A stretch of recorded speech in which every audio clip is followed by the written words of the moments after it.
Understood. I need. Thanks. Ordinance doesn't let us count you unless it's on. All right.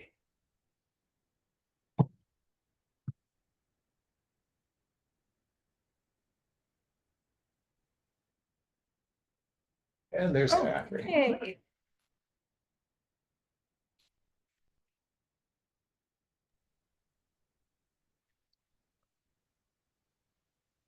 Catherine's video is on. Yep. Great.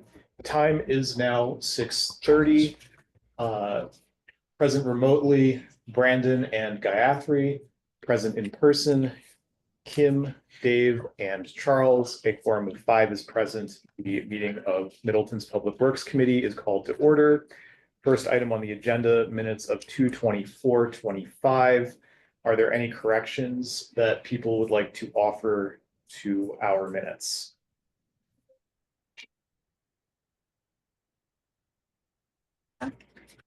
All right, hearing none, I accept the minutes as they have been submitted by Sean.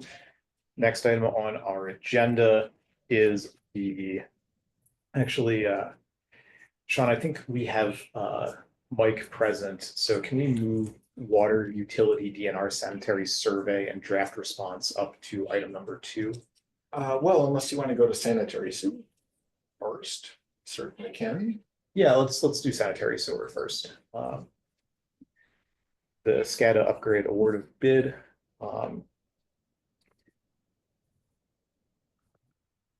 Sure, great. And this is also a Mike item, right? Yeah, so Mike's been working with Strand Associates on some upgrades to pumping stations. So this is on our sewer side. We have already got SCADA for our supervisory control and data acquisition system on the water side. But we're introducing that instead of our phone dialers to run pump stations on the sewer side. So this is actually a couple projects rolled into one, which is why part of the money was budgeted in 2024 and some of the money was budgeted in 2025 to take care of several things all at once. And this is on a lump sum bid. This is a contractor we've worked with quite a bit in the past.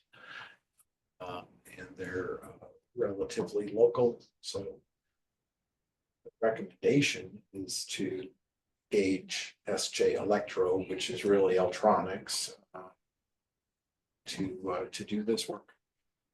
If you have anything to correct or add, Mike, jump right in. No, you did really well. Yeah, basically this will bring our whole system home, if you will. Our employees will be able to see in real time on their phones, have accessibility to what that lift station is doing when it is having a failure versus guessing and wondering and not exactly knowing what they're coming in for. This also relieves the police department of the duty of calling out our on-call guy, because right now, as Sean said, the dialer calls out, goes to the police department. The police department has to configure what the code is that they're receiving from the lift station, and then transfer that information over to the crew member. And they don't always get the information correct because it's not, it's not really a priority of dispatch to kind of know our lift station stuff. And I kind of don't blame them. So this will bring it all home for us.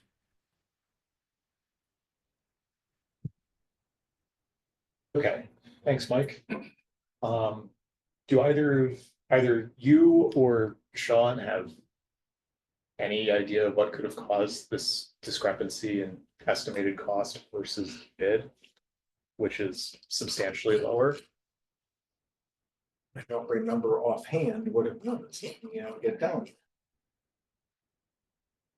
This project actually was basically ready to go when I walked in the door, but I wasn't fully understanding what the upgrade was, and I wanted to make sure it covered all the things that helped the crewmen, like as far as knowing on that mobile data stuff.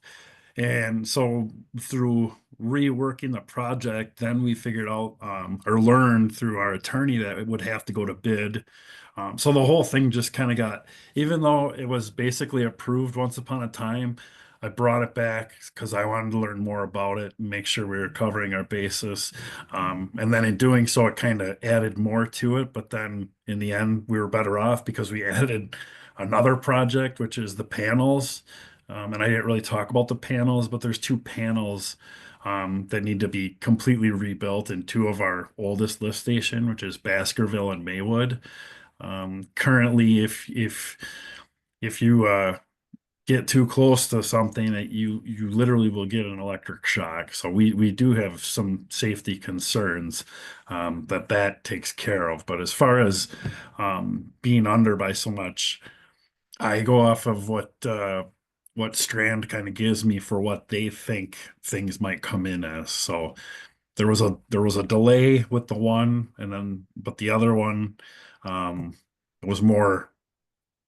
It was closer because it was more of this time frame versus almost 2023 when you're talking the other one. Okay. Yeah, and it seemed to me one of them was a little bit higher. The bid was a little bit higher than we had estimated and budgeted for. The other side of the project was bid lower than we had estimated and budgeted for. So the two together have a bid that totals a little bit less than we had originally budgeted, but part of the 490 that's allocated also needs to pay for the construction observation, so it's not all allocated just for the contractor. Whereas, so the 443 will go to the contractor.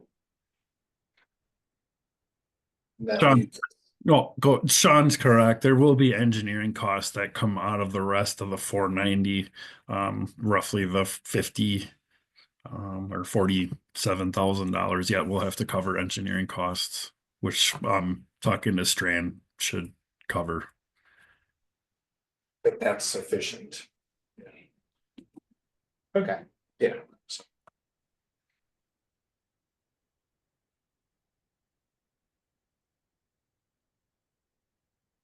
Do we have any other discussion? With a move to this kind of system and that you're going to where it'll allow people to access via smartphone and more real time. What type of work has been done to understand and assure things that kind of fall along the lines of IoT security, CISC kind of benchmarks? Because these are kind of like the prime target really for malware attacks and other types of, injection into the systems. No, that's totally understandable. I know where I previously came from, they had just done this service where you could get it on your phone.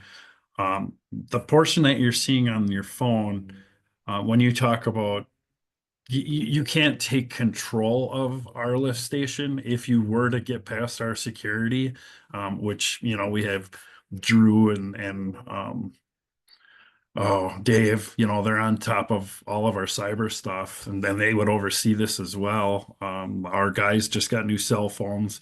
They're all regulated. But I guess where I'm going with is you won't be able to control, the pumps or any sort of anything with it. You'll just be able to see the information that you'll be able to see, like if the lift station if we're getting a leg pump, which means a pump wasn't running, you'll be able to see what the level is of the lift station. It'll tell you, you either have a few hours to work with, or no, you have 20 minutes before you might start having an overflow or something like that. We don't get close to that ever, but that's basically the information that you'll be able to see. It's not that you'll be able to actually turn pumps on and manipulate things like that, if that helps that.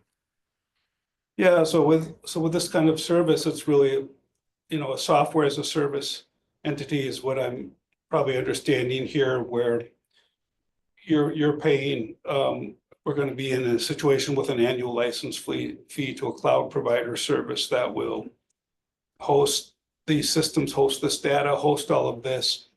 so we can then remotely control and or audit and have access to these systems.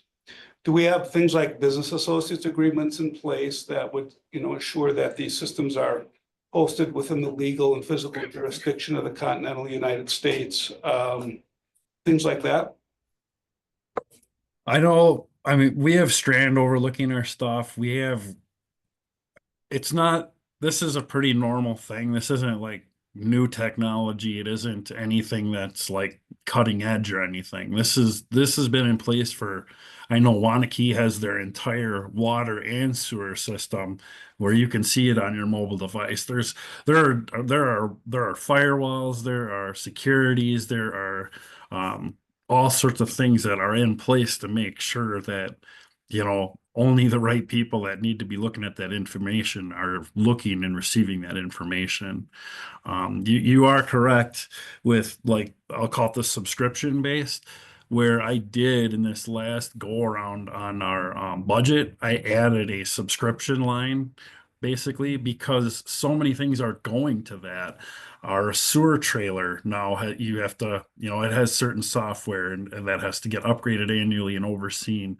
Our reading equipment that we do for our daily well checks, we run a program that is totally overseen as well. And we're seeing just so much more of that. Even on a maintenance side of things, if you have a generator and they need to come out and take a look at it, the generator has options where it literally tells Caterpillar or Volvo or whoever that they need service or it's requiring some sort of attention. And we're all starting to pay for those sort of things. And like I say, I did create a separate like subscription based budget line for this upcoming year and probably forever now.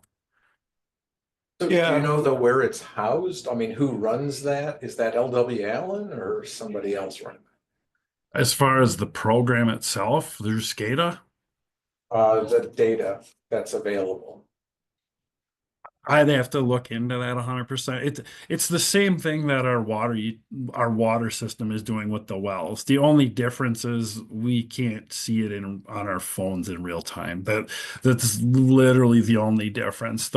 And I don't know how long. I do remember the changeover. You'd be talking about 15 years, I would think, huh, Sean, from when we went away from the dialer with the wells and went to the SCADA system. Yeah, that was quite a long time. Yeah. So Maybe 15. And I yeah. think that's just housed on a computer, but it's not connected to the internet, was my understanding. It's just its own system. Yep. No, and this is too, way I understand it is it's not going to be fully incorporated off of one screen. We'll keep our lift stations on one and we'll keep water on the other. That way they're not getting, intermixed. They're their own things, that I understand. I mean, it could be beneficial to have them all blended together, but I'm not exactly sure um, if that's what they were doing with that.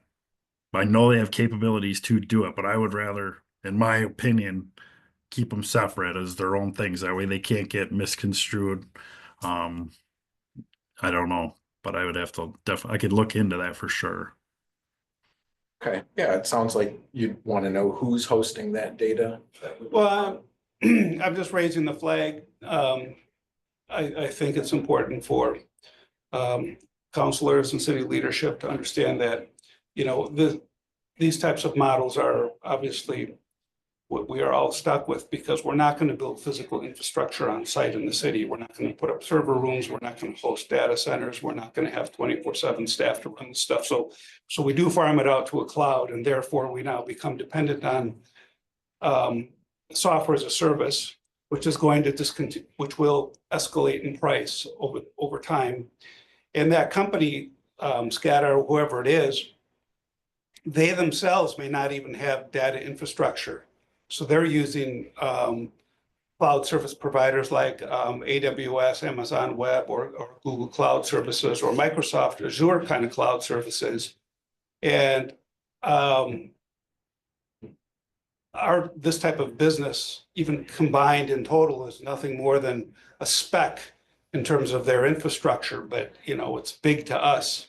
So we just have to be very careful in terms of future price escalation. We have to be very careful on how our business associates agreements are written. So we always maintain absolute control legally over our data and over the information. So if we overnight said we have to dump a provider and go to somebody else, we are legally entitled to everything that's in that cloud that is property of the city of Middleton. And it's things like that. So I'm not saying I want answers on this. I guess what I'm saying is I told you so. And 3 years from now, 5 years from now, when we get hit with major escalations or something changes with a cloud provider, that we always have a kind of a plan B in the back of our heads where we have to go with something like this. You raise an excellent point, and I totally understand where you're going with this because more or less on the water meter side of things, we're going to have to do something with and I know this is leaving our topic, but I'll just touch on it briefly because it does relate, is we're going to have to switch the way we do our reading. Sounds like Itron is maybe not getting in the business, but things like that where we need to be able to control our own data and have it in our own system, that is exactly what I'm already watching for and aware of because we might have to make that change or that jump. So you make an excellent point. Okay, yeah, no, I'm trying to, I don't want to meddle in your business and I don't want to get too far down a rabbit hole. I'm just kind of thinking big picture on it. So thank you. Totally. I think that's also big picture, something that council may want to address citywide. I mean, I'm okay with this, the city already does this with our email system. We're gonna have an ERP system. We're gonna have, there's numerous systems that cities and, rely on and we're all in the same boat. It's just, someone always just needs to be kind of the voice in the room that says, okay, just never become complacent with it. That's all. And I can't honestly say that this is going to store all that much data. It's just more or less a real-time configuration because we still keep record of, checking the wells. We have to go physically do that and write the numbers down.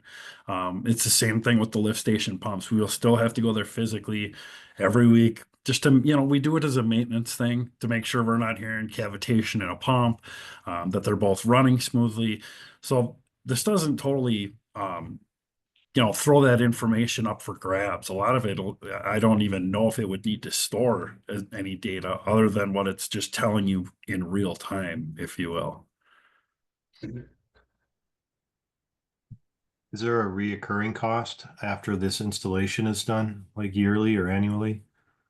There's not an annual cost currently for the water utility side of things, and I do not believe that there is a continuing subscription for this, just solely because you're not running a program off of it. It's just something you look at as part of what you already have, if you will.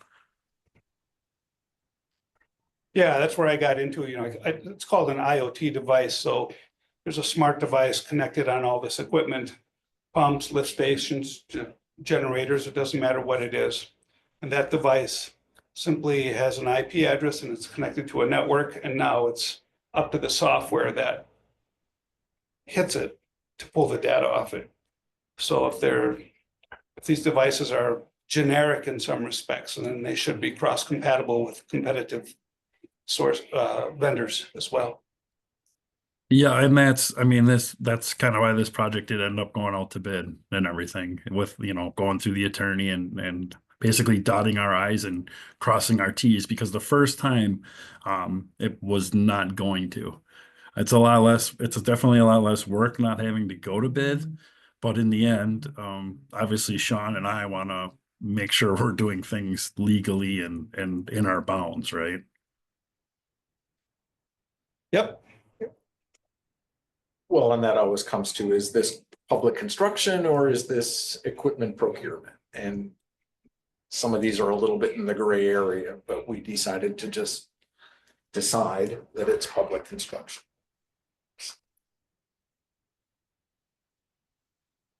Any further discussion?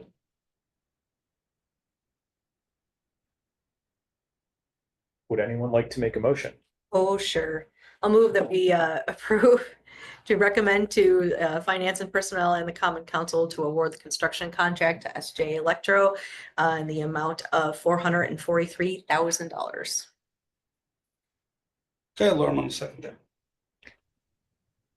We have a motion, we have a second. Is there any other discussion?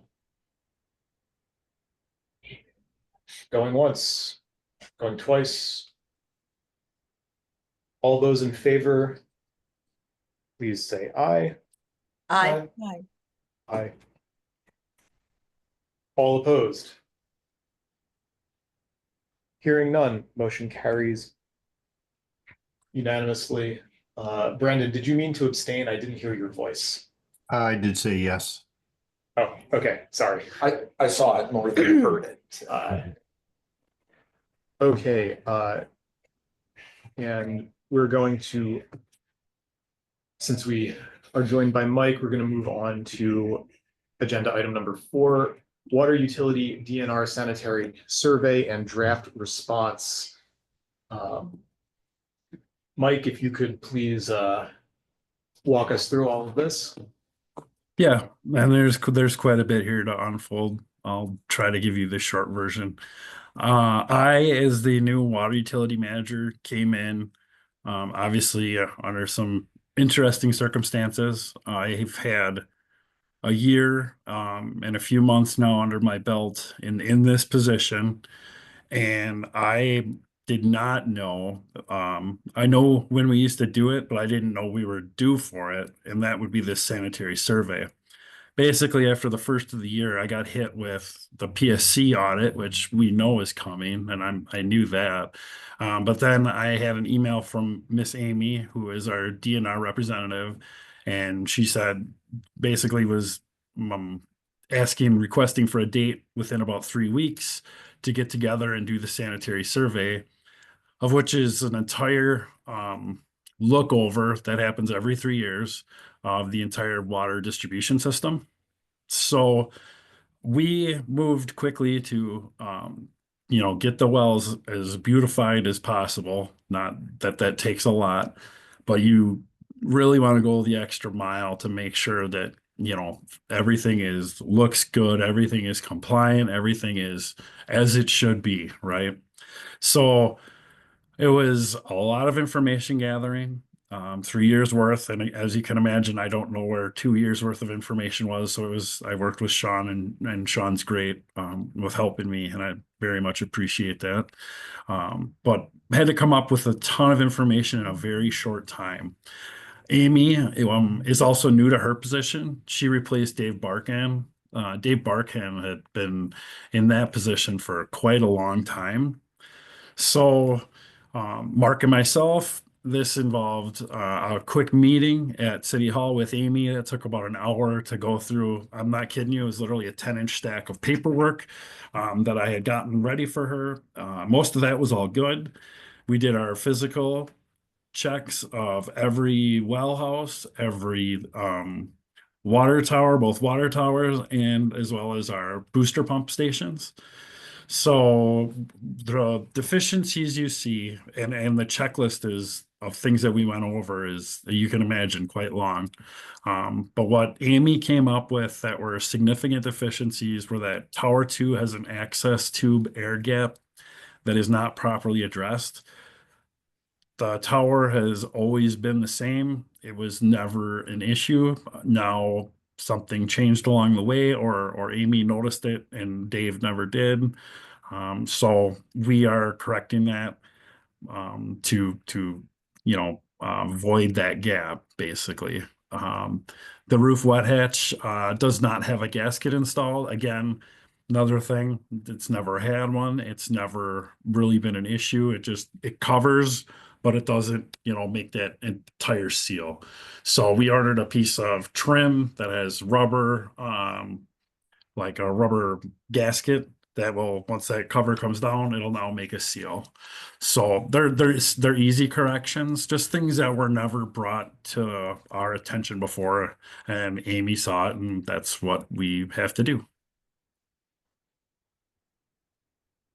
And we've got those lined up to be done, certainly in time, so.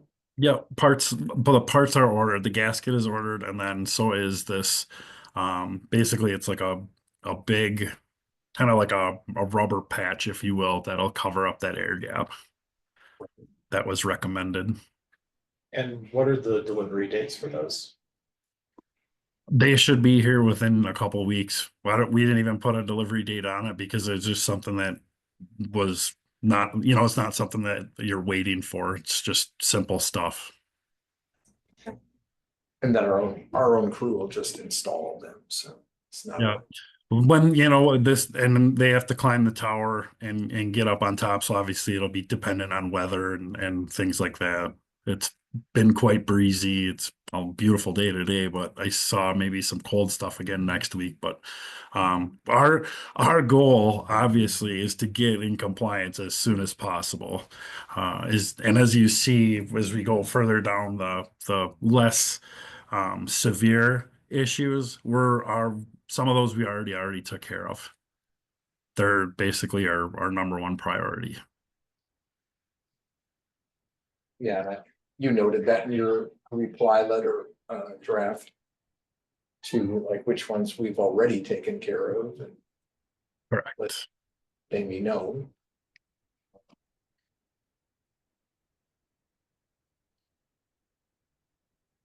So from here, item 3 is the only one where we feel we might need an extension past the deadline offered by DNR.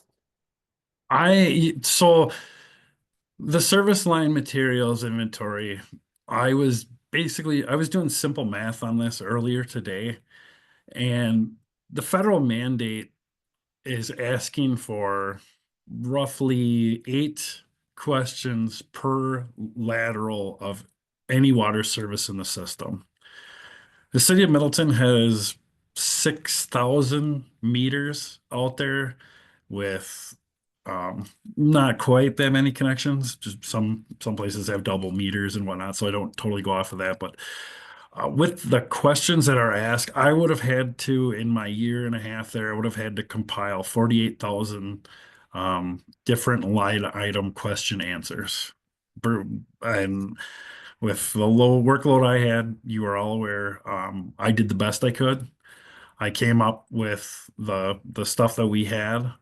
I've started working immediately when I realized that this was going to actually come due. There was always this discrepancy that the feds were gonna push it back and push it back because a lot of people, as you can imagine, that have to gather that much data in due time is extremely demanding. So in talking with our engineers last week, because I was in a bit of a panic over this, because nobody, I don't want to be, slapped for things like this, if you will. Like I don't, it's not a physical slap, but I guess it's kind of a slap in the face to me. And I do take it that way because I don't like having to, worry about these things, but this is strictly an informational, I'll say, discrepancy. I did not have enough information put out in the proper way that the federal government would like to see it. So the corrections are already beginning. And what I had already started on last year, and I was trying to get to this, was I'm working directly with MSA. We are coming up with, we'll call it a dashboard, and it is on the city's website. So it is there for public display. It just lacks some of the information that the federal government wants to know. The federal government wants to know on per lateral what the street side material is, what the house side material is, um, uh, if there was ever any sort of this is basically all about lead and getting lead out of the system. And that's, I think, the most important thing here. And the city of Middleton is unaware of any lead services in the system, period. And that's kind of what I have tried to explain to Amy as well as the federal government, that we are 99.9% sure that we have no lead services in Middleton. And that's basically what this has all been generated for. Um, they want you to physically verify what's in the ground or how you know that that's what's in the ground, not that you're lying about it. Obviously, we work off of blueprints and plans, and I've been here for Hidden Oaks being built. I've been here for Bishop's Bay, Misty Valley. So a lot of the you can account for a lot of things pretty quick. It's just some of the older stuff that we don't quite have the grasp on what materials in the ground, other than we know it's not lead. Okay, so are we actually able to offer a timeline on this to DNR at this point? For when we'll have all the information? I can't give a number right now just because I'm working with a secondhand company. And I know I already received changes today to basically get the wording. Literally, it was if the way that I understand this correct, it's that it was as simple as our wording that I had sent, which was basically um we needed to put unknown in the boxes of basically where we were not sure. The government wants you to have unknown pasted for anything that you do not have the information on versus leaving it blank or any other type of wording. It's going to be an ongoing thing. Talking with Strand, our engineers that kind of oversee everything in the system for us, they had, and Ryan Wood is actually the president of the Wisconsin Water Association board. He said last week when I got this letter, because one of the first things I did was call Ryan and ask him about it. He said he had heard of 8 municipalities and only one of them did not receive um, the non-notice of non-compliance. So only one of 8 had made it correctly through.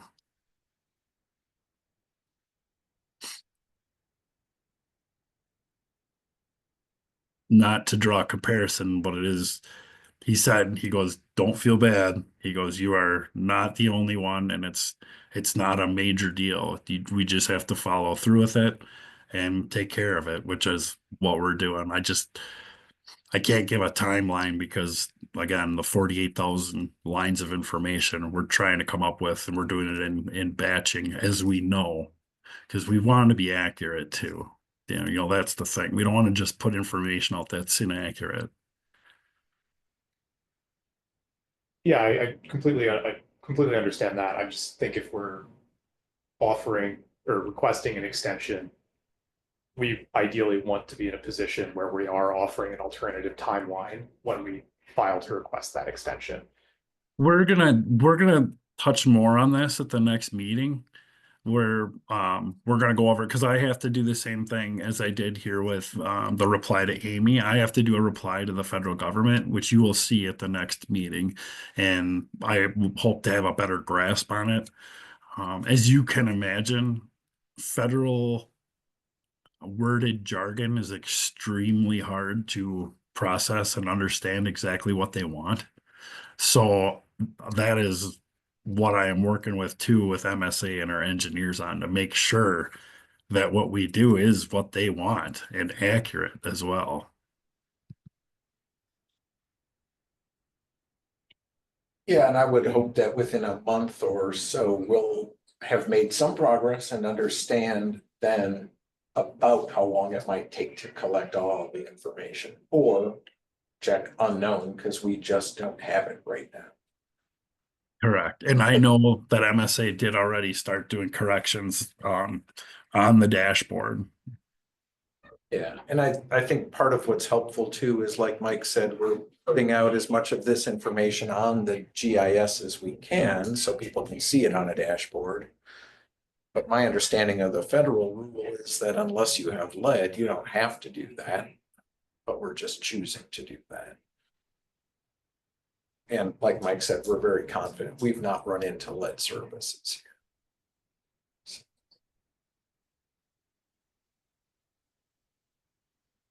Is there anything that we can do internally with staff or resources to help Mike on this? I mean, Well, he's working with outside help already to extend our hours because our capability certainly That's isn't what I mean. sufficient to take on extra work. But all of it just takes time. You have to dig through physical records to see if old record drawings yeah. say what kind of service it is and what size service it is, and where it is, and just all this stuff. Some do, some don't.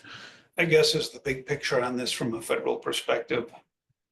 That they are going to look at this kind of information, aggregate it at some type of level, and then determine at even a higher level. The state of Wisconsin gets X amount of federal money to deal with lead mitigation versus another state getting X amount of money to deal with lead mitigation. So if municipalities are reporting, unknown, okay, the Fed says based on that, they make a decision. I'm just thinking big picture stuff. It, like you said, if we don't have lead, it's not an issue, so we're not concerned whether we would get any kind of subsidy to even deal with it, but Yeah, this has offered like revolving loans, but we don't have a problem to resolve, so it would do us no good. And even if the federal government said they were interested in giving the states grants to pass along to municipalities, that wouldn't help us. yeah, Even if that federal government, so that's why I'm wondering. Division if we're exists Just caught up right in now. this because they just want data that we haven't got them yet. Yeah, I think that's what it comes down to. That's they want exactly it. fair. We know that we are safe and we're compliant. We don't have the issue that other communities do. And kudos to Middleton for being so proactive about that and for so long, because I've been with the city for roughly 20 plus years. And I have never heard of a lead service even 20 years ago. I'm assuming this would go back to even 30, 40 plus years where we haven't had any known lead in the system. Yeah, I haven't seen one, and that's 31 now. Or heard from a customer that thinks they have one. And I think that's maybe the more frustrating thing is that we know this and they're still not receiving of kind of what we're telling them of what they're looking for. They're looking for a problem that doesn't exist for us. And they still want the 48,000 pieces of data to go with it, if you will. Yeah. It's like, well, prove that you don't. Like, what are they? That's what they're asking you to do. Yeah. Yep. Yeah. Yep. Then you So have to play ball. I know as this carries on too, it's going to become more demanding. I do believe they're going to want us to physically dig up like a certain percentage of laterals and get eyes on them just to verify. So that's like the next step of this. It sounds like there's tiers of more fallout from this, if you will. And the lateral is the line that goes from the lateral main to the house, into basically. the house. It's the little like 1-inch copper most people have, or So they don't care about the line from the house to the valve. That's lead or not. Well, they do care about that too. So they want to know the public side up to the terrace, and then from the terrace to the house, they want to know that. They want all of it. Yeah, and that's privately owned, but we can usually see it inside the house when we're changing out meters. I was gonna say, so you can check it when you're in the house. Yeah, No. but then we don't go wandering around the whole house, tearing into walls and saying like, oh, is that a lead pipe? Is that a lead pipe? So we can't say that the customer has no lead in their service. No. We can only say, we don't see it when we're changing the meter, and we don't see it on record drawings, and we don't have a history of digging up roads as we replace mains and finding it any place in the city. So we sort of institutionally remember this, but also have some records. And so it's all well and good if somebody set up a rule and a timeline and then said, well, you're deficient. But this particular lead services is not a problem we're faced with. So you're doing your best and don't lose too much more sleep over it. We have things that we would consider a higher priority than this, but this is also due.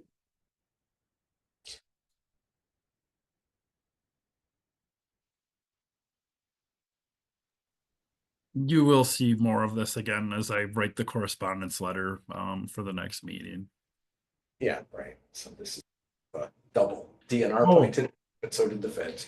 I will also mention that the very next day after receiving the tier 2 notice of violation or whatever, informational violation, I'll call it, there was a secondary engineering company that miraculously the DNR has partnered with to help all the municipalities that did not meet the correct materials that they want. So this is a pretty large issue amongst many municipalities. We're not unique in this at all. It sounds like a lot of people will need help with this. A lot of municipalities to get compliant, if you will. And I did contact them. So Yeah, because that sounded helpful. And I also did want to thank you for your quick action on item number 2 on the deficiencies list. That was completed the day after receiving yep. this. So, Yep, this is high level stuff. You know, I hate that I have to even comment on it. I don't, I want to do the best for our system. I want to do the best for safety. I want to do the best for everybody and everything. So we are being proactive as we can.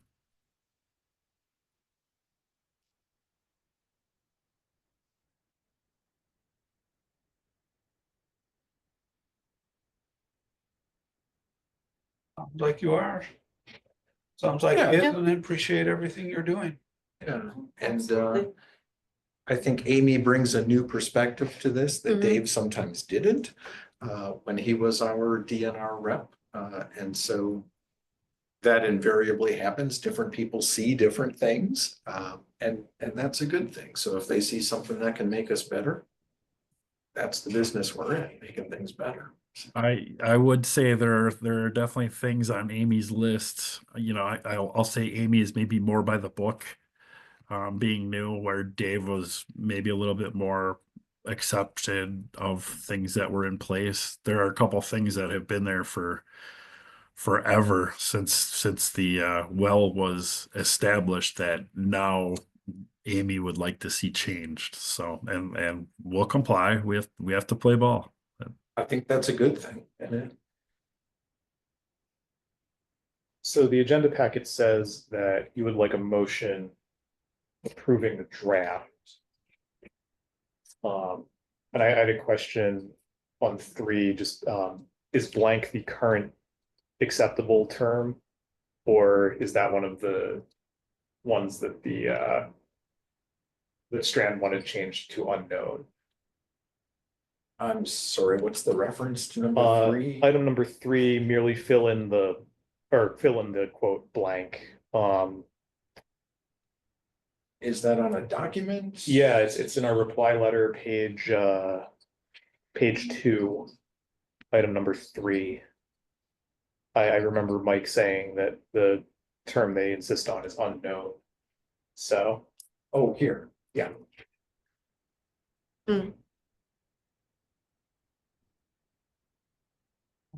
Support. So are you asking basically that we fill in the blank with and then just state as unknown? yeah, is that something that just That would make sense. Yeah. That's what they want to see versus, and that's literally the difference versus leaving a blank box and putting in unknown. aside from that, I have no substantial changes to recommend.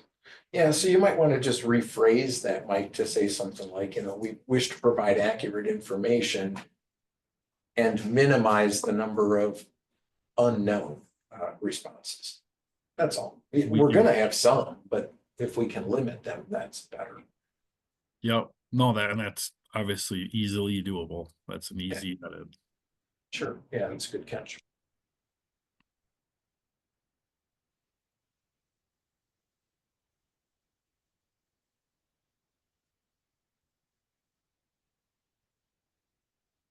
Any other input on changes?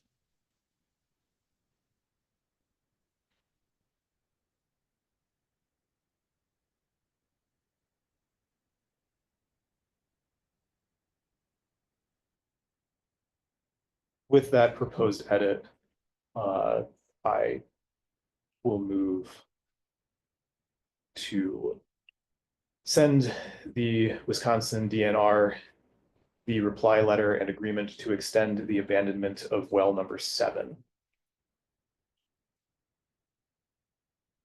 I'll second that. All right, Madden seconds. Is there any additional discussion? Hearing none, all those in favor, please indicate by saying aye. Aye. Aye. Aye. All opposed, hearing none, motion carries unanimously. Mike, thank you so much for Yeah. joining us Thank you, and Mike. for all of your hard work on this. I know it's a difficult spot to be in. Yeah, it's been since the first of the year, it's really been a go. But we're managing, we're keeping our head above water. So thank you all. Have a good night. Thank Thanks, you. Mike. Thank you. Assuming we want to go back Yes, to number now we'll 2. I'll go back to 2. agenda item 2. Do we still have Mark on the line? Looks like he dropped out. He must have thought we skipped. He was, Already covered this. he was literally en route from one meeting to another. Ah, Yeah. So he may wander in the door. I don't know. If that's all we have left, then Oh, we have plenty of agenda left, so if you want to just put that off, maybe he'll get here. yeah, we can, Yeah, we'll move on to policy development on street sort accessibility of keeping an eye on it. Yes. parking. Okay. So Sean, Sure. Well, this has been to the committee, forgot if it was once or twice. And then it went to the Ped Bike Transit Committee. I think the Plan Commission provided some input. The Committee on Aging did not, but staff did. Okay. Give us some input. And then it sat on my desk for a couple of months waiting for staff time to actually go take some measurements and come up with rough ballpark costs and reprioritize things a little bit. So this is the latest version now that is being proposed for consideration. So whether this is a good plan, I think the prioritization in particular is just in buckets. As we're doing projects or something else in the area, there might be an opportunity to chip away at some of this rather than just saying, oh, go do all the priority 2 things or go do all the priority 3 things. But that might also be a fair way to do it. So I largely was looking at it as immediate, pretty high priority needs that were expressed as being downtown parking, reasonably remote from an off-street lot, that are pretty high turnover areas. And we did that last fall, just did it. And so that effectively left sort of priorities 2 and 3 to go do, which are areas that are marked for parking. Let's designate some of those then as accessible parking. And then everything else is really just, it's signed, like a lot of downtown says 2-hour parking, but there are no stalls anywhere. And then we'd want to go find stalls. The way ProWag, which is Public Rights of Way Accessibility Guidelines, but government likes acronyms. So the way ProWag says this is, it looks at things as if they're blocks. So when you're on the interior of a square, right, it doesn't particularly care where you provide the accessible parking because it's all linked then with an internal sidewalk where you don't have to cross a street.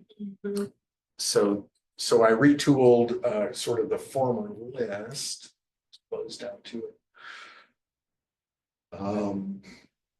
Retooled the former list to break things into blocks too, as I was presenting it.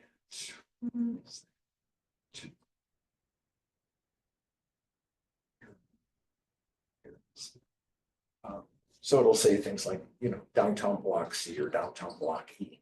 And those are the interior sides of basically closed shapes where somebody parking in any one of these areas wouldn't have to cross the street to get to the rest of the area, if that makes sense. Mhm. Some of these are a little bit more C-shaped or L-shaped because we don't have requirements on the whole block, just parts of the block. And that's also fine, as long as it's linked internally.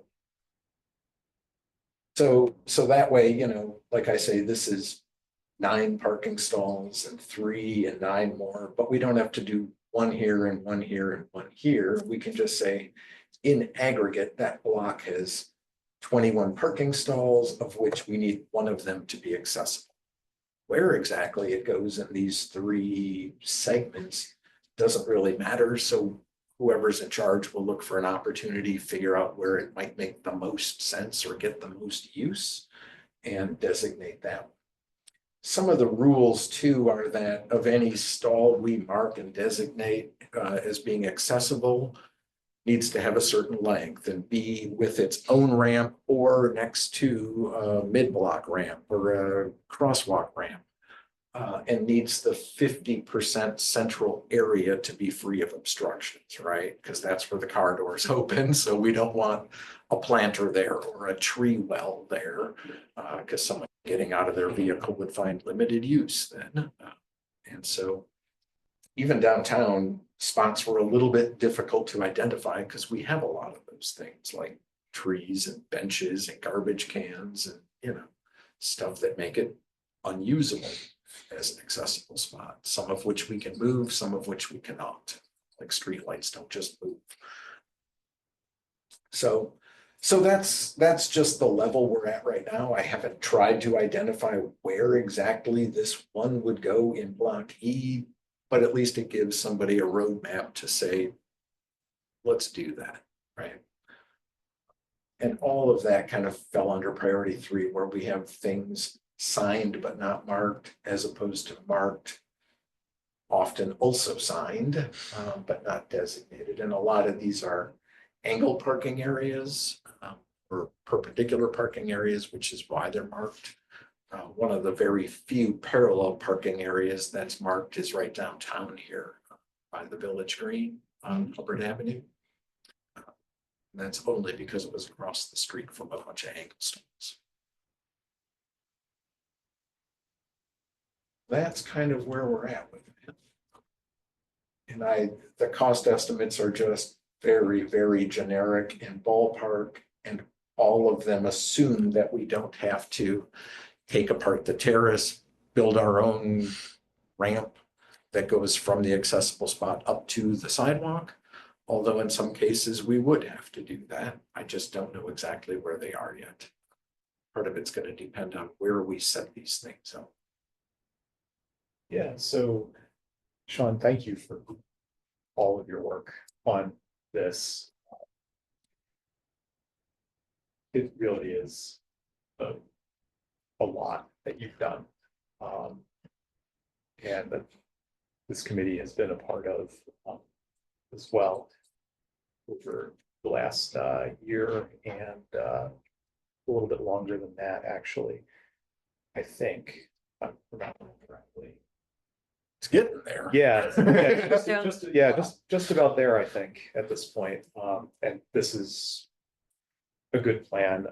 Just so members of the committee know, the total of all of the cost column ballpark is $43,650. So plus or minus whatever the actual costs end up being, but this is enough where I think it would probably be prudent for us, from a budget standpoint, to include a recurring line item over a number of years for this, rather than trying to squeeze $43,000 into 1 year's budget. Hmm. And that way we'll have a better idea of costs as we go. Sure.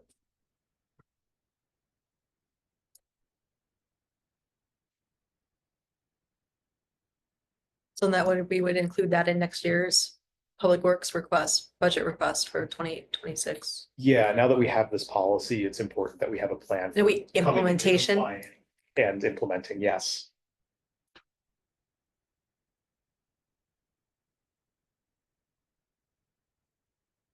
Assuming we go to the policy.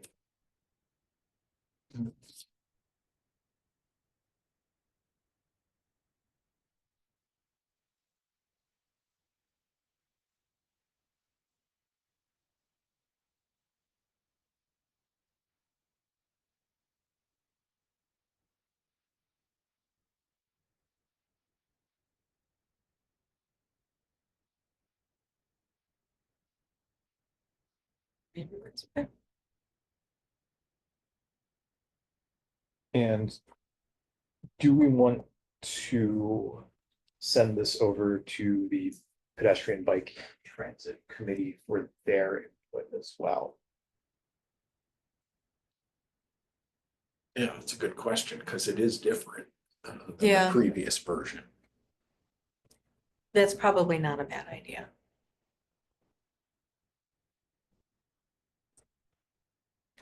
Because they weighed in a little bit on the first round, but it has Mhm. changed since we first sent it that. Yeah, I forgot. I had included some minutes. I can't Mhm. remember in Yeah, which they were order I included them, so. Plan Commission provided some input. Well, that was my next question was, does it also need to go to the Planning Commission for review as well? I think we did some of what they asked for and not other pieces of what they asked for in this, so. They were asking for some very specific areas that were different than the senior center director was asking for, and I think she knows her clientele pretty well. But she also was interested in getting some courtesy parking signs to try those in the parking lot that's just east of the senior center, which we're gonna do, that's in process. Although the plan commission's advice was, let's not do that. I think, again, she knows her people and knows that the more designated accessible stalls we have, which means you have to be licensed or have a placard, limits the number of folks who can visit that have some mobility issues, but not Right. an accessibility designation. And I think she was trying to balance, well, how do we do this then? I think we can understand that just looking from a demographic standpoint of the direction this country is going. There's gonna be more need for more accessibility parking. That's just the trend line of our society. It's. And I don't think anyone would say, boy, if there's a demonstrated need, let's not do it. That would be counterproductive to everybody, right?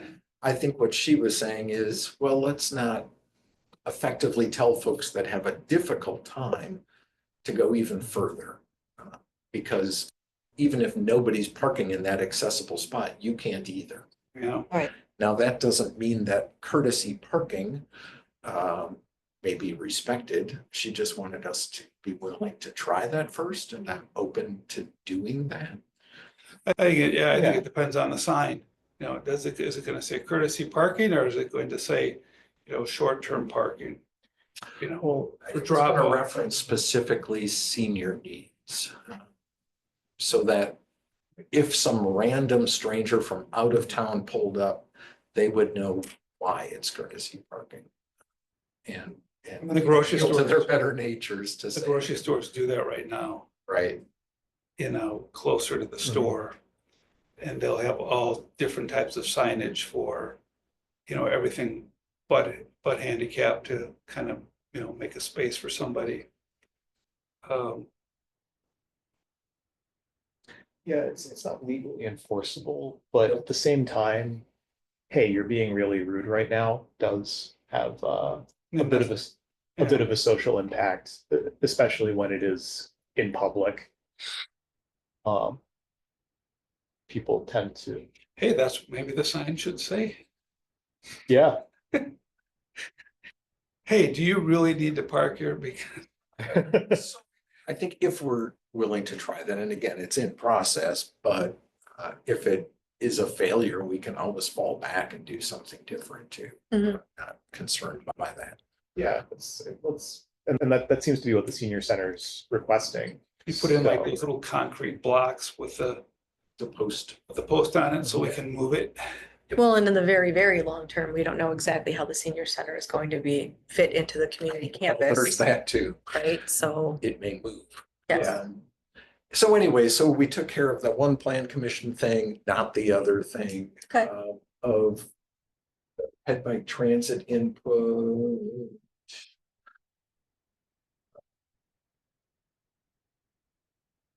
They were talking about specific spots, some of which we covered already.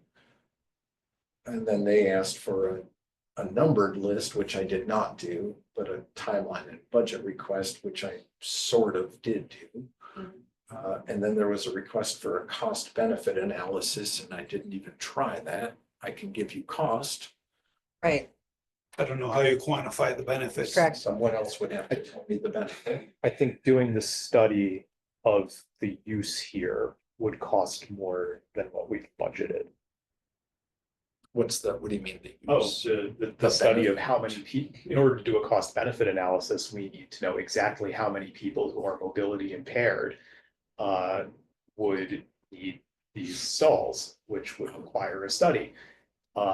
We have a ballpark $43,000 amount. If we are contracting out to do some sort of engineering study with Strand, or another firm, our line item for those typically starts at 50,000. So the cost benefit analysis is, it's not worth doing the cost benefit analysis. We have a policy and we need to comply with accessibility standards. Well, and I've generally. usually looked at those as a ratio of monetary value, but I don't know the monetary value of an accessible parking stall. I don't know how to get it.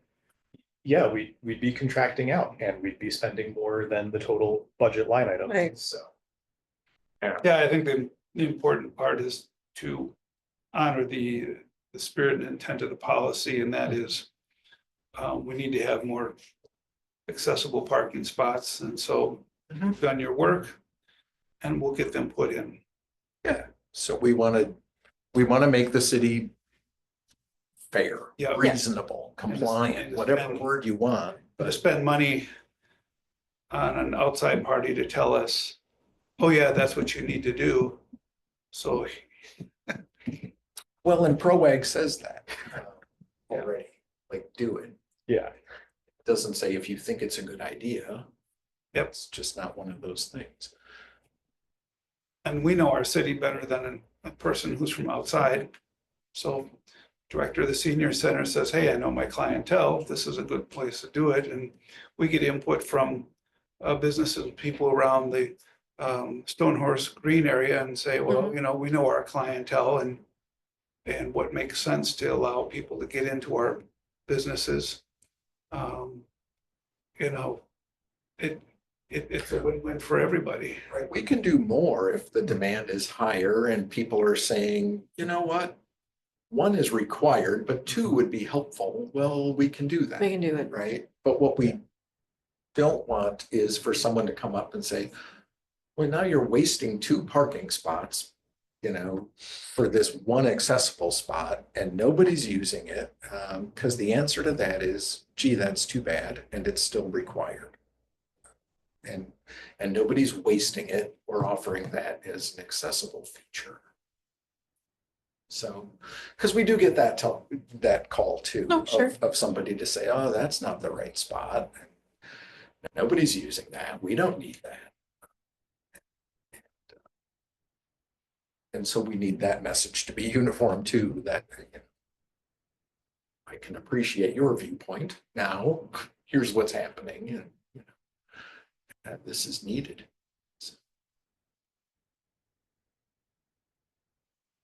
Sounds like you've done a nice job and it's I support what you put together. So Yeah, so I don't know Thank if you. the other committees or committee. if we're not want under to see this pressure, again, if or we're not under pressure, we don't want to exclude them. I mean, is there any harm in sending it back to them? I don't have a sense of urgency on adopting this. Well, because we are going to be implementing and budgeting for it, we want to have this policy adopted prior to the start of Of budget. our budget timeline September, for October. next fiscal year. So, And we usually turn that in August, mid-August. yeah, so let's send it to Medbike and Transit. They'll have an answer for us in April. We'll have a final policy for adoption at our second meeting of April. That works for me. All right, so I'm going to move to recommend, or I'm going to move to send the draft policy to the pedestrian bike and transit committee for any feedback, any additional feedback that they may wish to share.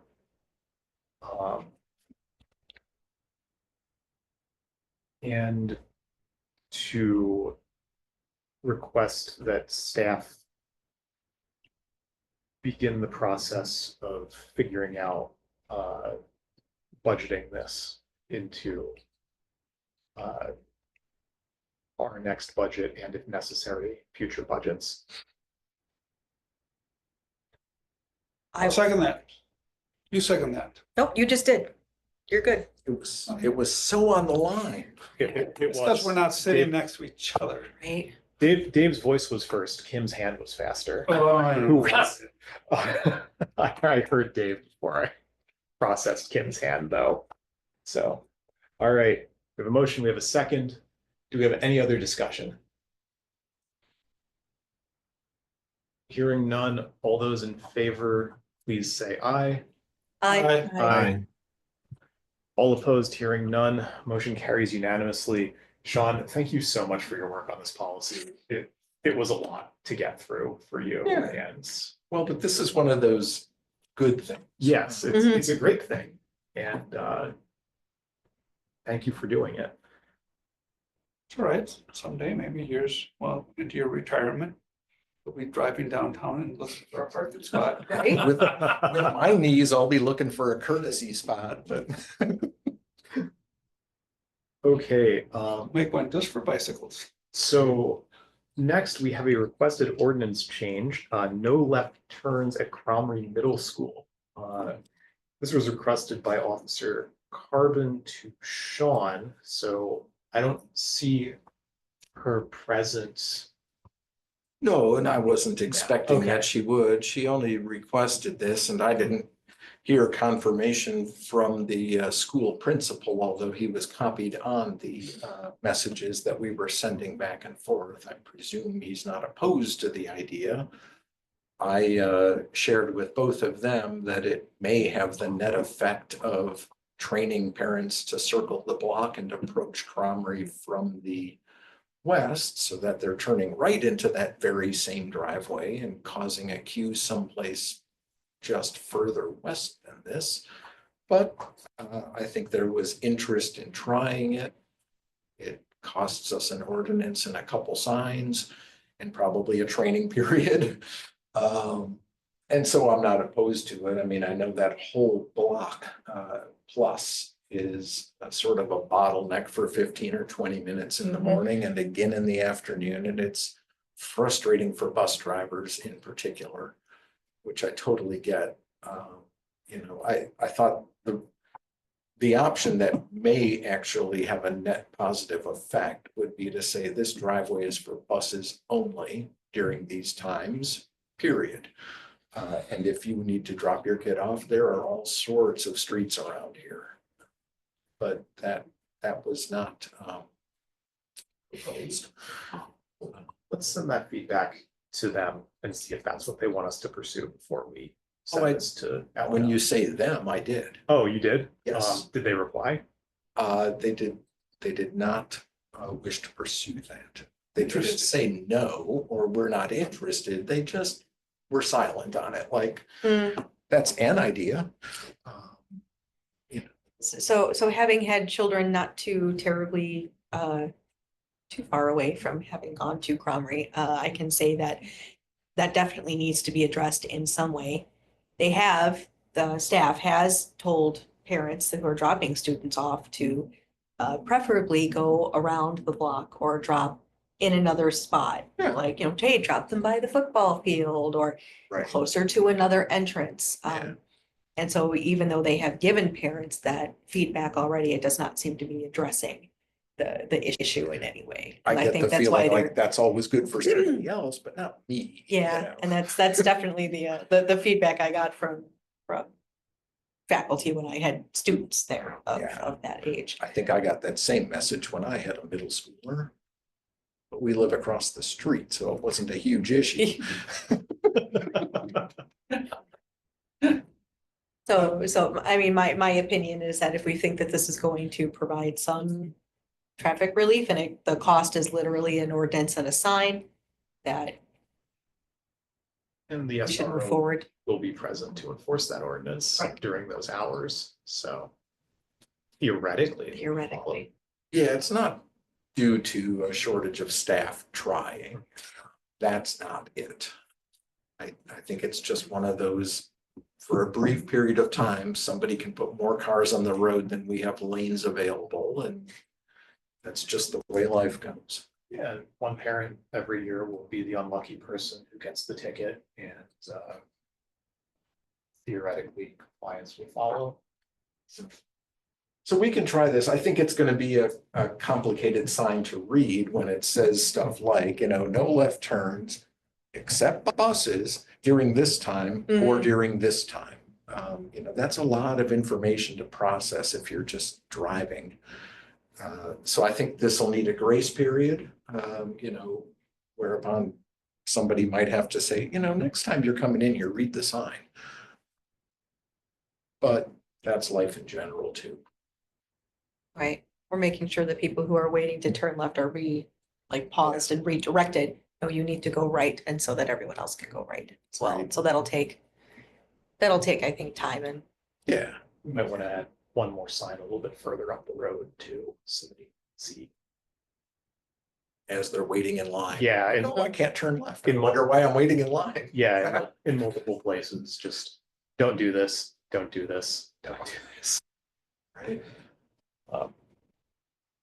I certainly can echo Michael Alder's sentiment with the exact same experience. Because that's the direction I always approached Cromrie from. From the east. Yep, for my pickup and drop off. Yeah. And yep, everybody stood in queue because they wanted to get all the way up to the front door to pick their kid up or drop their kid off. And we all, as parents, feel entitled during that particular moment in time. I don't know why. It's just the parent mode switches on, so. But you know what, if you've been there. Yep. And also, I remember the similar experiences with the high school queuing in lines for pickup and drop off. So I think it's, if a SRO officer is making a recommendation, then I don't know if we have to feel pressured tonight to do something, if we want to get more input on it. I like the idea of, buses only going up there, frankly, and, it's not the end of the world to make your kid walk in the street, but here's what the parents will do. I assure you, because we will get the emails. They don't want their kid crossing the street. Right. So, you can't drop your kid off on the, was that street east-west or south? What is it? Well, the north-south intersection right at that driveway is Ravine. And we Okay, put so one that's of those RRFBs there for that purpose. Yeah. So, Yeah.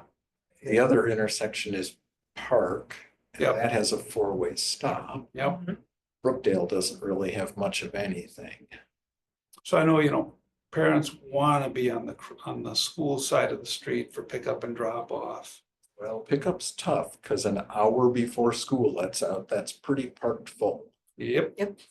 Oh, yes, it is. I live about a half mile north of Cromley.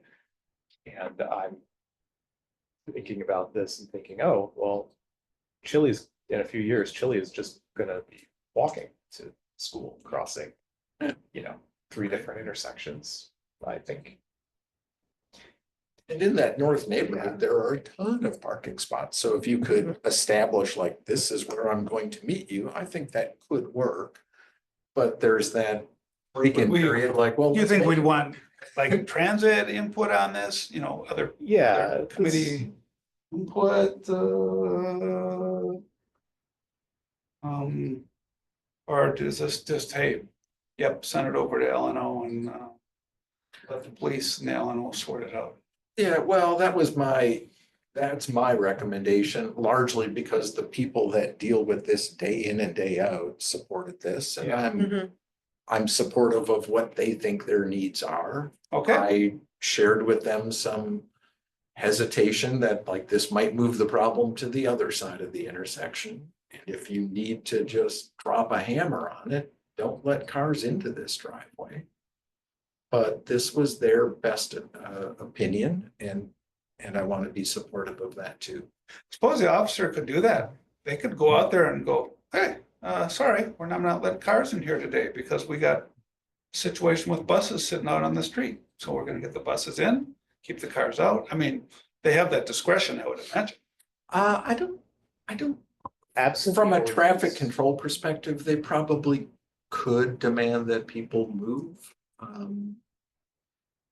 We haven't, and I think it would be fair though to a driver to say, well, why, right? Like Sauk Trail used to have exactly this problem. Oh, they Sauk did. Trail Elementary off of Branch Street, Oh, yeah. and they said, if you're not a school bus, don't bother coming in here. Oh. And that worked. And it fixed it. There you go. Well, I wouldn't say fixed it, because the blocks around there are still parked full. I gotta It be as relocated. close as I can. Yeah. But at least the buses could get it. At least I think they only allow buses in there now. I think that was years ago. They said, we're just so tired of this nonsense. And we haven't had complaints that the buses aren't getting into Cromley. I have not, no.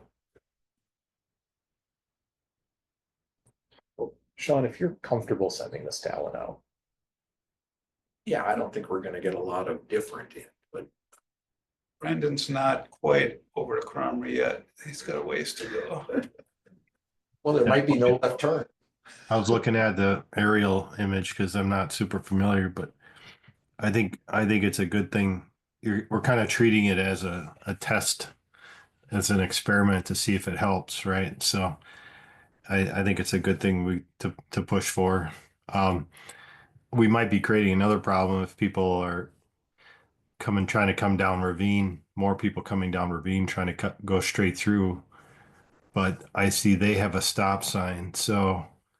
And Donna Drive does not right there. Is that correct, Sean? Donna does not, no. It So just has they're- 2 islands there, but no stop. So if people are coming straight down Ravine and want to go through, they're going to end up waiting too because they won't have the right of way. And some of the buses are coming southbound on Ravine to get into that driveway, so they've been really handcuffed too. Okay. Yeah, I'm in favor of just pushing this off to License and Ordinance Committee.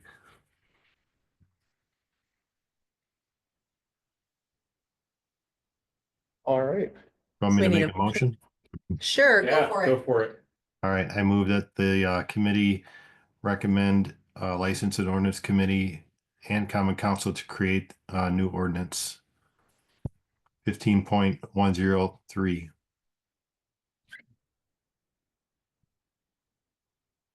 As written on the agenda here, that would create a new section for no left turns except buses between 7:45 to 8:15, also between 3 and 3:45, just on days when school is in session at westbound Donna Drive at the Cromrie Middle School Drive. Right, thank you. I'll second that. Since we're the two parents on the committee who will have to live with this. Yeah, both of you. Yeah, Remember, come from the west. Yeah, you two are gonna have to. yeah, we're done. All right. We have a motion, we have a second. Is there any further discussion? Hearing none, all those in favor, please say aye. Aye. Aye. Aye. All opposed, hearing none, motion carries. I'm going to put us in a brief recess so that members of the committee can tend to their needs. We will resume session at 7:55 p.m. Got our own problems now. Oh, I was gonna say, I'm not done. I'm just done with middle school. Yeah, we're just done with middle school.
This eliminates background chatter. Okay.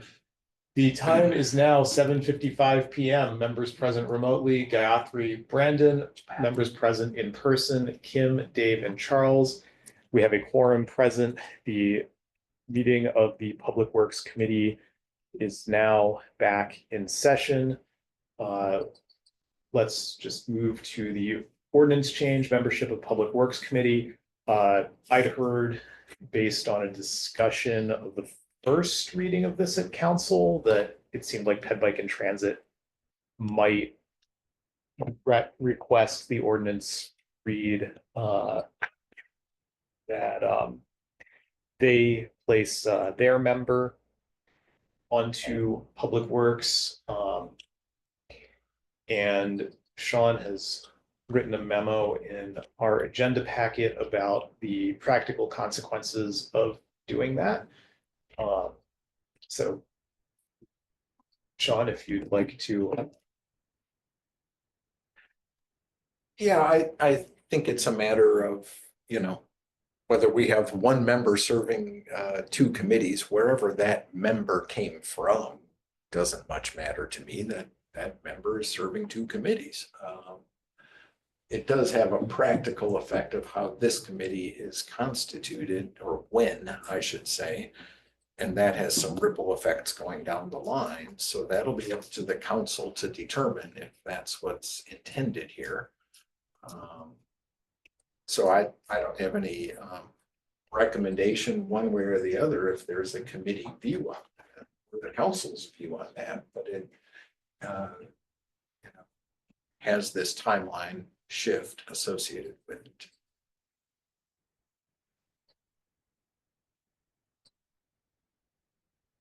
So I think that it's important for us to consider the totality of the effects of this change. First, this committee will have only 6 members for a period of time. Well, I'm sorry, Yeah. just to jump Okay. in here, I should preface that historically, we have asked committee members to serve beyond their term until they're replaced. So if somebody's going off the committee, we can ask, would you mind sticking around an extra month? Or in some cases, 2, until somebody else is replaced. But it's practically unworkable to make appointments to other committees and elect your officers until you're fully seated. Mhm. So, sorry, Yeah, Charles. okay, yeah, so we will have maybe 7 members for a period of time, because the person may not wish to serve beyond their appointment. They may not be able to serve beyond their appointment for other reasons. And we have no real way of being certain, except that we've introduced that level of uncertainty. And other committees will also not have our representation. As the member on the Conservancy Lands Committee, that's a situation where if something at CLC happens and Public Works cares about it, we really care. But otherwise, there isn't too much overlap. But if that thing that we really care, and that's why I recommended keeping the liaison commission or the liaison position to CLC. But in the event that that thing that we care about is heard during that period of time, we're not going to have input on the CLC, and that will be an issue. And it creates other issues for the Water Resources Management Commission, because it delays 2 of their appointments, if I'm reading this correctly, the one from us and the one from CLC, so that committee won't be fully constituted until the end of July.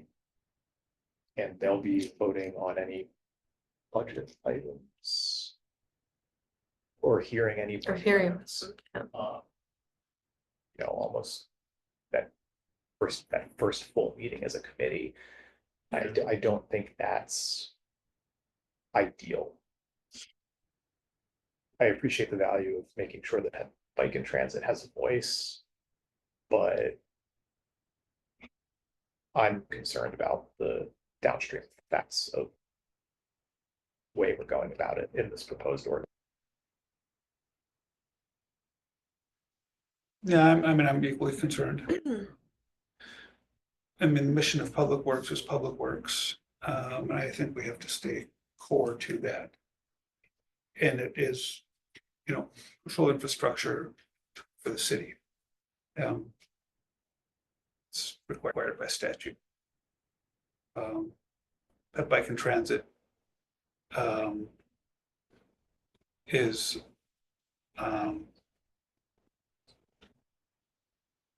as far as, you know, being a member of this, I don't think that's crucial. Representation is nice, communication is good, referral from this committee to pet bike and transit, that's good, that's all nice. And we seem to do a good job of that. But if we start building too much interdependence, there's a shortage in one place and then there's another, and now we're not going to get the business done. And if we have some, especially some important big projects that have budgetary implications, you know, like just, you know, like our Parmenter Street project. And all of a sudden we're like, well, we don't have a quorum. Ouch. You know? So, and I applaud, I think our common council, you know, we've taken a fresh look at a lot of this in the past 2 years. How things are, appointments are being, moving people around and consolidation and trying to be efficient and maximize a lot of things as well. But this commission,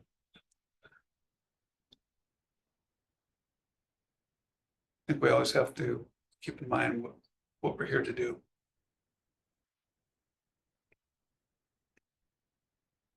Well, I think my other thought was that, you know, we just changed the ordinance to make everything sort of streamlined and have a consistent process by which we appoint liaisons. Yep. And now we're changing it again, and I'm not really sure that the potential benefit, if quite frankly there is one, outweighs keeping things streamlined and consistent.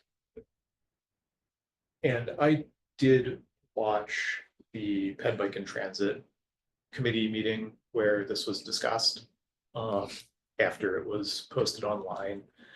And I know that part of their ordinance change would be to change the number of members on their committee. And I don't think Public Works really has any opinion on that whatsoever. No.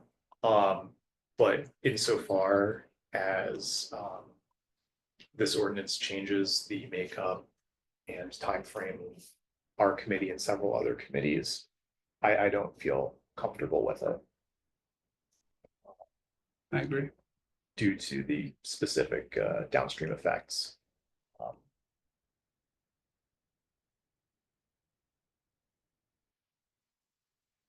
So does anyone want to, do we want to discuss this further? Do we want to make a recommendation to L&O regarding this proposed change? Well, and I'll add, L&O is talking about this tomorrow. Yeah, I was which gonna is how say- I found out about it. This is on Eleanor's agenda for tomorrow, so if, you know, weigh in. I would move that Public Works has no opinion whatsoever regarding the makeup of Ped Bike and Transit in terms of the number of people on that committee. But we are opposed to the proposal otherwise because it would significantly impact the ability of our committee to do its work for a period of months, as well as the Conservancy Lands Committee, as well as the Water Resource Management Committee. So in summary, we not going to make any changes to our current makeup of the Public Works. But we have no opinion about the number of members of the Pet Bike and Transit Committee. Correct.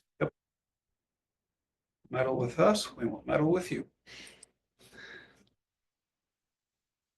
I don't quite know if I'd put it that way, but No. In black and white, it's.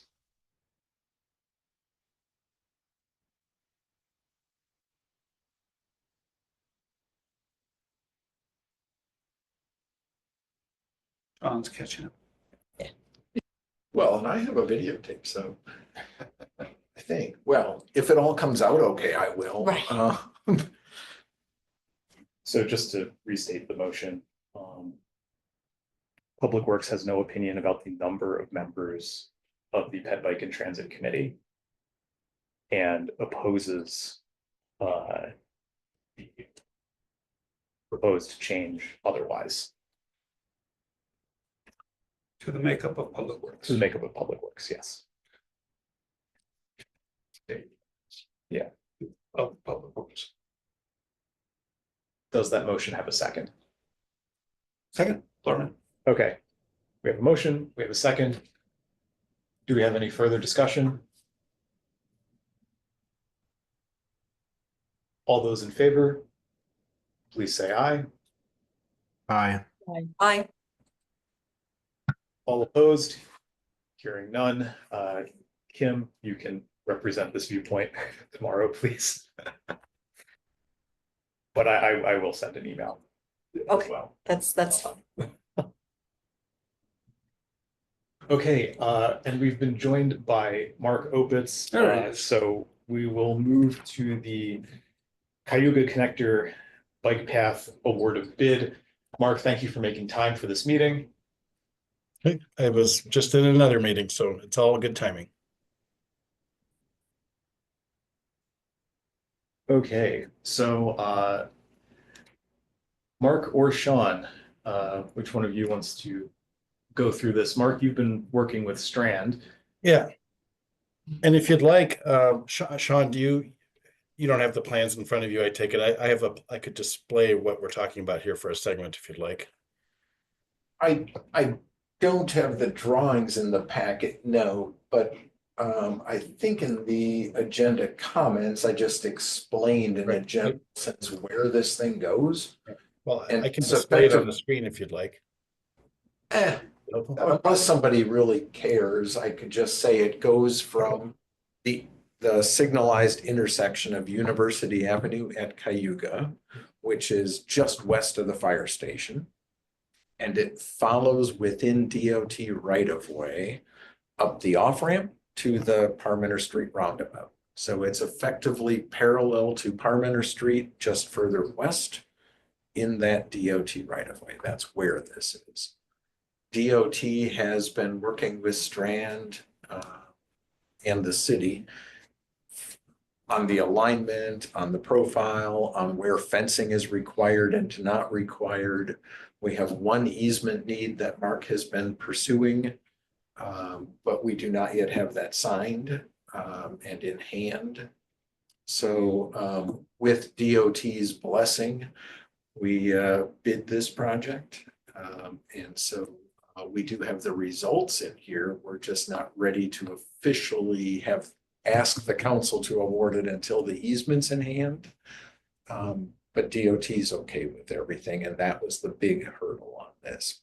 For the Okay. most part, it's just a standard bike path that follows the grade as well as we can, which was one of the DOT requirements. So there's nothing that anyone would notice as being really special or significant about this. Not that I'm suggesting the design of it was easy or the permitting was easy, but if you're riding along later this summer or fall, you probably won't notice anything really special, and that's a good thing. All right. So. Ron, I would add that the Parks, Recreation and Forestry Commission will also be reviewing the bid as well as the maintenance agreement because their department will be the one responsible for the maintenance. They're planning to do this at their meeting next Monday. So there's a chance that we could still take all of this to the council. As possibly even as early as next Tuesday, depends on how the next 2 days go. But I have been in contact with the individual who needs to grant the easement agreement. And, I'm hopeful that we can get that wrapped up in the next couple of days. Thanks, Mark. Yeah, I think the agreement is, yeah, one of those other things that Mark has been working with DOT on, because they have some ask of us to make sure that, litter's picked up, that sort of thing, right? And it's all reasonable stuff, but it's one more thing for the council then to deal with. So that's a good add, that park board is also going to be looking at that.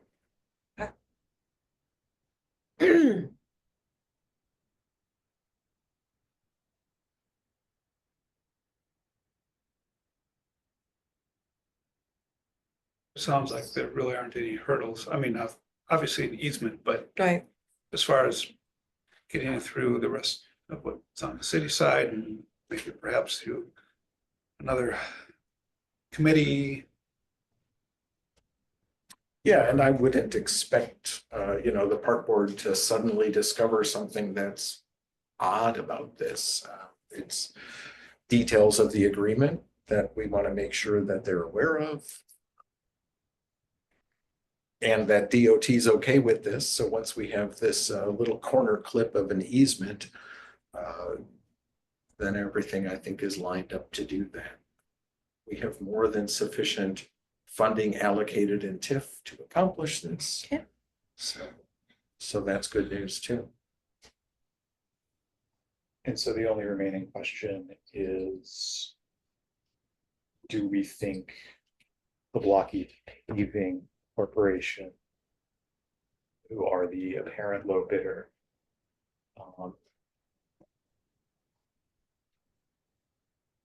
do we want to award this to them? And I'm just gonna take a moment to say that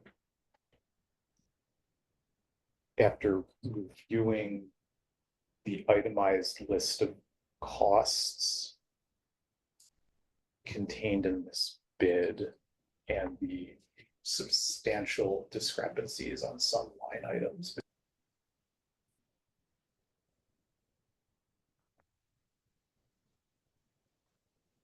not really a huge fan of either bid, because, and I can't prove it, but some of these costs, I think they're playing games to try to hide what their actual costs are, the competition. Unclassified excavation, $81,000, 600 for Pawlaki, 19,700 for Vogel. Mobilization and bonds, $3,000 for Pawlaki, 30,000 for Vagelli. And I can't prove it, but when the numbers for one unit are just off by so much, one bid to one bid for the same service, it just. Do I believe that either one of them could probably get this project completed for the overall amount that they've listed? Yes. Am I skeptical whenever I see discrepancies like in line item 17, 13,800 to 51,000, 250? Yeah, I'm a little skeptical, and I just, this isn't the first time it's happened with a pair of bids we've looked at. If staff are comfortable working on, with this bidder, I'm comfortable with it. I just do want to flag for the other members of the committee. Well, that's where I look to, our engineering expertise within the city. Because I do not know what an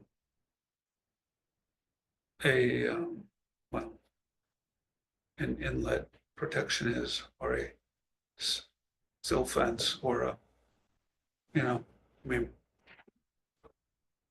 rely on you to know your trade craft and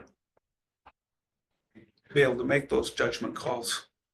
Yeah, well, and some of this stuff is like on this first line where I've highlighted the numbers in blue. Mobilization, bonds, insurance, permits. It's essentially all the fixed costs that anyone incurs to make sure that they can just do the job, right? I mean, some of that stuff's not variable. I don't think either one of these numbers is right. I think it's someplace in the middle. If I had to guess, I would have thought this is $15,000 or maybe $20,000 to do that. So one is way too low to be representative of what we've asked for that bid to include. The other one I think is probably too high. But what I don't have is a way to prove that. So I don't have a good way to disqualify one or both of these bidders. Well, let me ask this question, ask it this way then.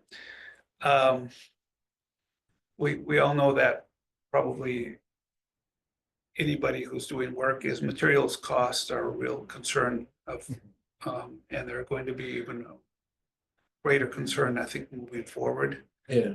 And I think anybody who's putting them, and I know that all these contracts have, there's some clause in there where really if someone is hit with a unusual material increase in cost, I don't think we really hold them to it if it's something extraordinary like something that happens out of the control of the city and everybody else, you know, more of a global national change or shift in something. That, I mean, are they thinking along those lines that maybe they've already reached out to some of their suppliers on terms of materials and they said, we're only gonna guarantee you prices between now and May, but after May, we cannot give you any guarantees anymore. So if you're gonna bid a job out, add 10% or add 15% or add 25%. You know, I'm just throwing crazy stuff out there, but Yeah. If they're both reputable and we have a good history with each one of them, why wouldn't they just be honest and say that to us or to you? Well, I think part of it always is they don't want their competition to know what their actual costs are or where their cost centers are. So we always see, especially on lump sum stuff, some massaging of, well, what am I including in there and what am I not including in there? So I guess at the end of the day is somewhere between 250 and 300 what you would expect for a project like this. Yeah, I don't think the overall project, number one, the spread between those two numbers is not out of bounds. It's Okay. really pretty close. Okay. And I think overall, the bid prices, either one of them is in the right ballpark. It's not the bottom line. I think what Charles is bringing to light is some of these individual line items are pretty skewed for what's described as the scope of work of that line item. Yeah, and they're not, and we'll never know why. And it's a fair point, but yeah, we don't have access to the data that would say this is not responsive and you're disqualified. And that's what it would come to. Hey, Sean. Yeah. I mean, one way to avoid that would be to minimize the number of line items using lump sum unit of measurements, right? Mm-hmm. So, do you know why Strand? I'm assuming Strand put these quantities and unit measurements together. Do you know why they have so many lump sum line items? I think a lot of that comes down to how much measuring do you want to do? So for clearing and grubbing, you know, do you want someone out there, oops, that's a lot of highlighting going on. You know, do you want someone measuring every tree inch diameter? Or just to say, look, you have access to all the information we have access to. How much is it going to cost you to clear and grub that? It's not that they came up with wildly different numbers, but it's that kind of thing that says, we're not going to be out there measuring cubic yardage as you're moving earth around, because if the site balances at the end of the day, are we going to do before and after topos of a path project? it seemed like the kind of thing that's minor enough, but when one says, oh, that's $82,000, and the other one says, boy, that's $20,000. They either have a pretty different understanding of how much earthwork is involved in this project, or they're massaging numbers someplace.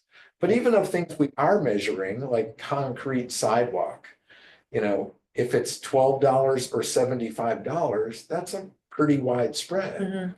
And we know about how much concrete sidewalk costs. So often enough, we'll pay for stuff that's in the ballpark of $8 a square foot. So $12 a square yard is low, but $75 a square yard is high. Sean, it's Mark. Yeah. If I may, Charles. So I also noticed this discrepancy, and as Sean mentioned, we rely on our engineering consultant to review these bids as well.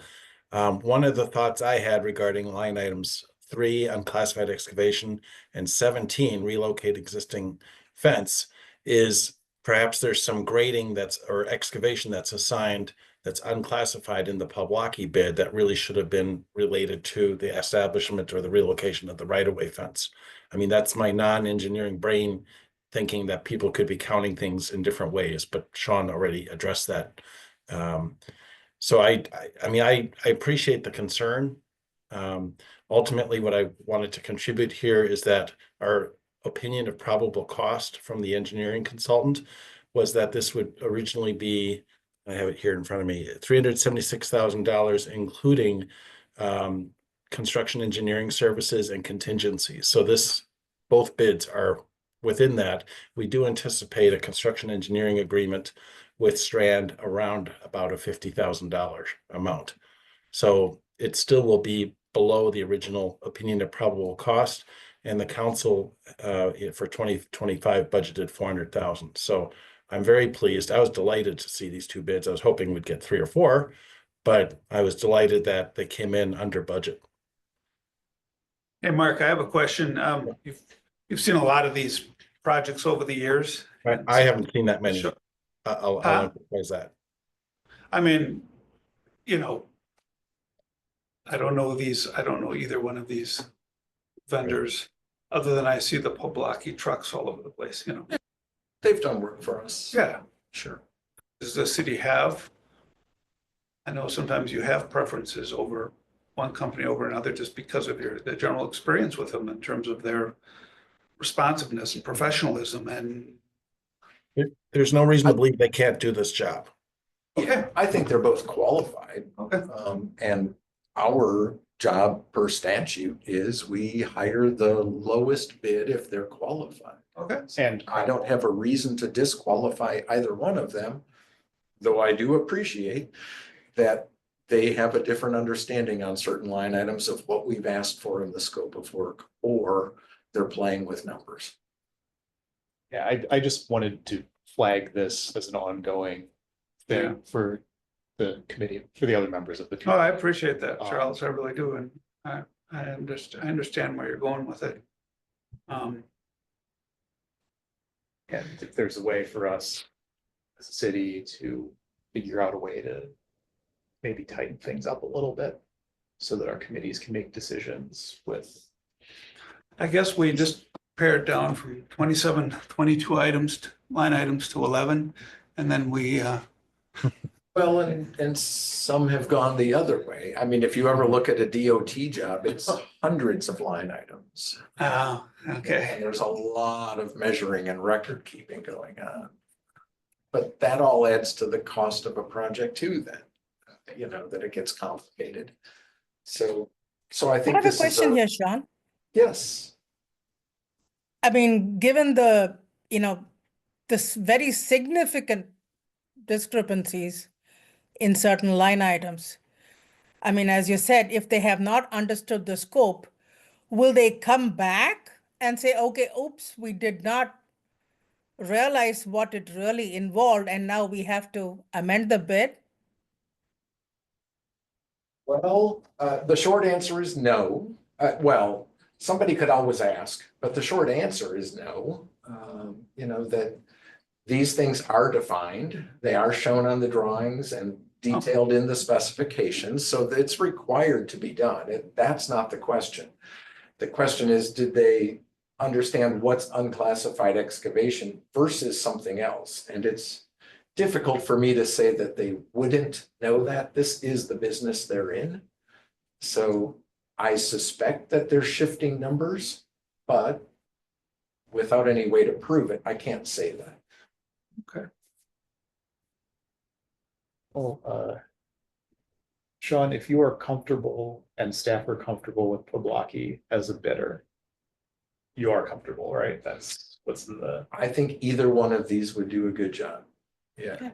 So we're recommending the lowest priced bid from a responsible bidder. okay, I will. And also, do we have anything written into the contracts which say that there is a certain statute of limitations within which if there are issues, they will come and take care of the redos or the repairs or whatever it is? We do have a standard 12-month warranty period, yes. Okay. Because we actually faced a situation with Bob Lucky when they did our parking lots, and this was particularly a problem. They did not do it properly, and we had to resort to legal means in order for them to come back. I mean, yes, Bob Lucky is pretty big. They've been doing it, but this is definitely an issue we faced with them. Well, that's good to know. Yeah, Yeah. they've done fine work for us in the past. So I don't have a reason from a city perspective to disqualify them.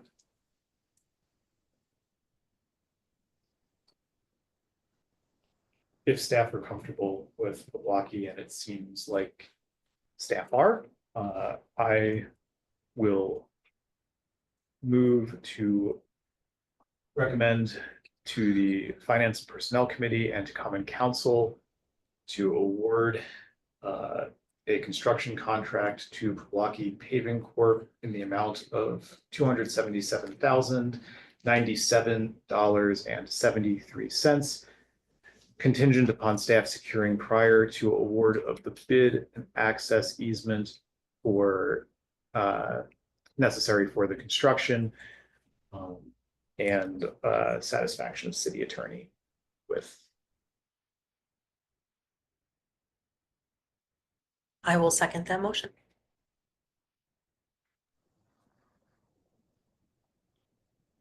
We have a motion, we have a second. Do we have any further discussion? All those in favor, please indicate so by saying aye. Aye. Aye. Aye. All opposed? Hearing none, motion carries unanimously. Mark, thank you so much for your work on this and for joining us. Thanks, Mark. My pleasure. Take care. Take care. So I think we'll And that brings us down to 8, spring newsletter. And we have a train. but no dancing, No, it's too late. The children have gone home. right? So I have one suggested edit. Sustainable yard care, which is new and awesome, and I'm glad that we have that. It even says it's new. Yeah. Nice job. All caps. Yeah. I think if we make it, we could mention to people specifically about leaves, that they could mow over their leaves instead of putting them on curb. For our F-550, which is diesel powered, and our leaf processing, and our staff, it might be I think we do say that don't we say Well, that usually? we It says grass clipping and leaves. can retain soil moisture. Yeah, just sort of, Oh, you're saying, say mulch. yeah. And Well, this says to use Yeah. mulching or composting of these things. yeah, I just, really make it. You Because want to tell people to use, you're saying, well, you want to change that sentence to say mulch either, with your lawnmower, the grass. yeah, clippings and you leaves or do, something. yeah, just as, we can do that as an option, or we can just say, you know, explaining the process of leaf collection in there, because the people who really care about sustainability are also the people who really care about the fact that we use a diesel powered F-550 truck Mhm. and staff to pick up their leaves. So let's make it clear what leaf collection entails in the sustainability section. So We that have people, proof that those people do that? That those people are actually piling their leaves on the street instead of mulching everything into their lawn? some of them may be, and if they are, we should give them the opportunity to know what that choice entails. That's right. I have tried without success. I cannot mulch everything into my, I appreciate that. I have I'm being honest. two very large shade trees in my backyard. I understand, Dave. I really do. I really have tried and it doesn't. Yeah, well, and there are certain neighborhoods that are very, Yeah. very dense with. Got like these giant oak trees. Yeah, I do understand that, but I do want us to, in the sustainable yard care section, Now, if we all went to just just longer having lawns and put those like prairie lawns, wildflower lawns. Oh, yeah, yeah. just sort of an explainer of why sustainable lawn care, And then we just never mow. but you know, I do no mow. Okay. I do no mow for the spring. Yeah, But I need some rehabilitation to get myself there. yeah, I just for the sustainable yard care, if we can explain why doing something like that, what it saves the city.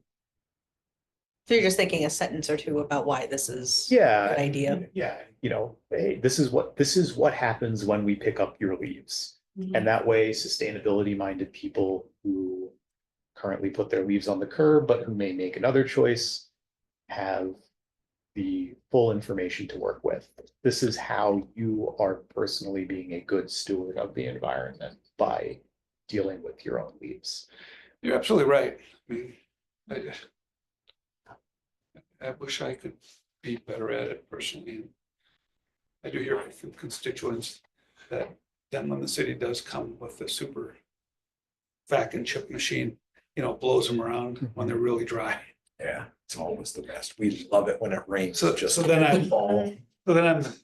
so then the city's getting complaints for that, and I know we've created this modern problem with our modern yards.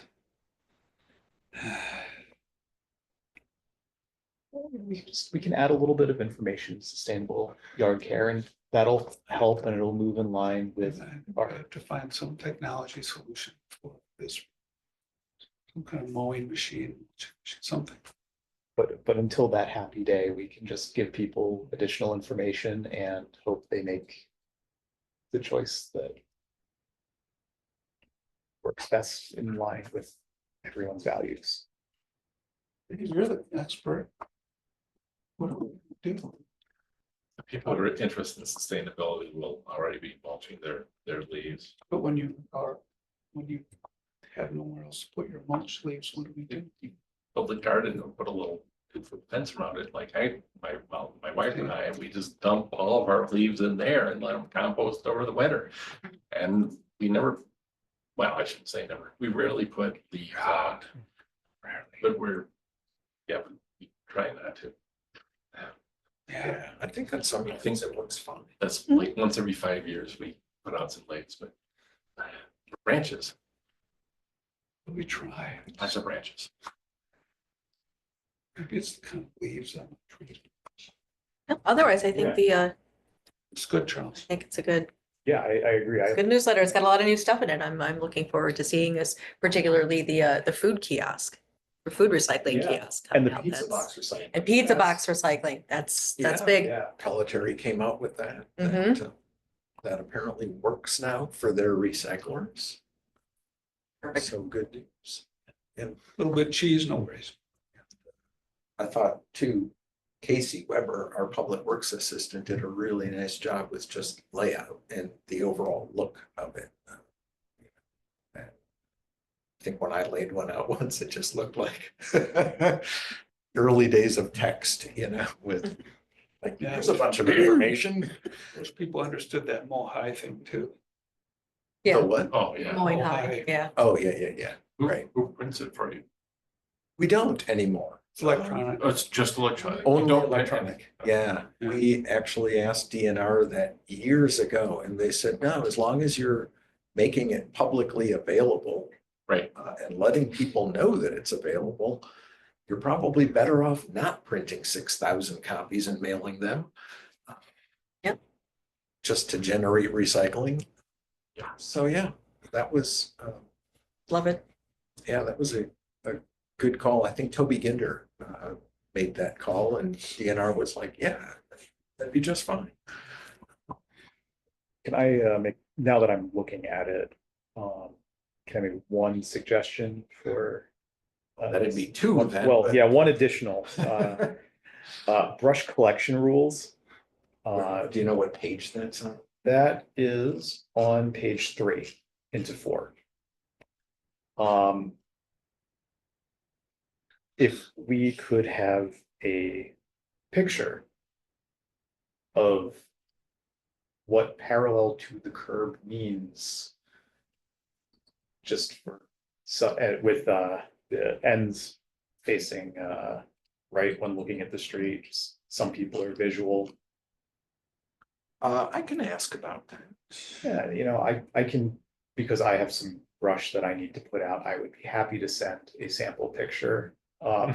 If needed, just make it really, really easy for people. Your brush should look like this. Yeah, Right. we might already have that on our website, Well, so. I can no, just Sean, look. remember the picture that we used for that actually has the brush perpendicular to the curb? And that was the subject of I don't remember. discussion last year and the year before. Well, perpendicular also works. Does. When it's haphazardly stacked or stacked in the wrong direction, it's just harder to deal with. Yeah.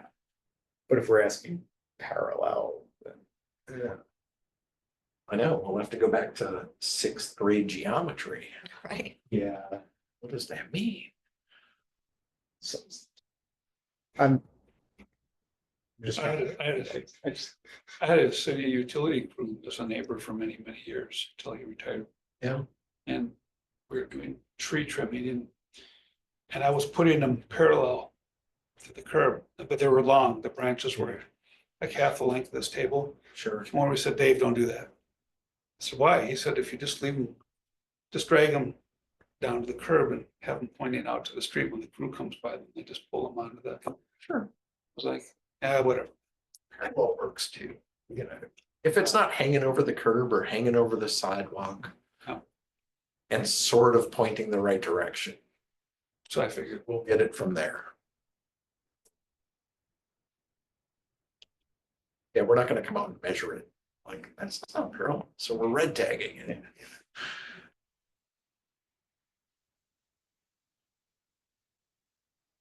otherwise, do we have any other discussion on this? good.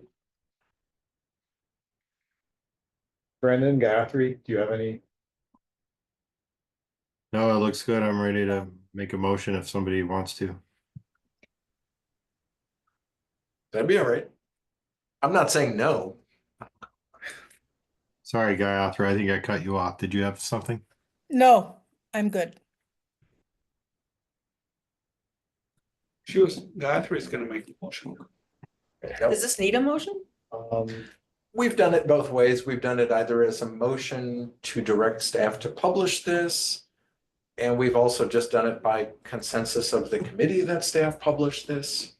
I don't have a clear favorite. I jotted down 2 changes.